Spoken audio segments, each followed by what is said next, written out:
جس نے رجوع کیا وہ پا گیا، انا میں جو رہا وہ رہ گیا،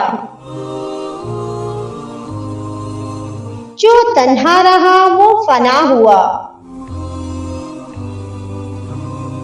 نہ میں رہا نہ تو رہا،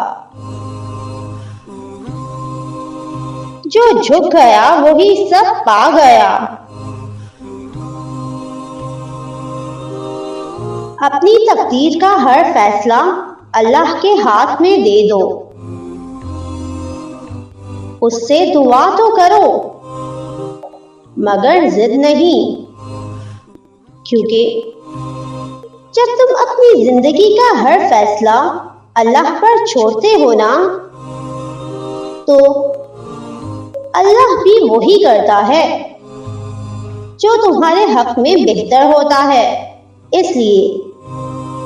کہا گیا ہے کہ تم اپنی رضا کو اللہ کی رضا میں شامل کرو،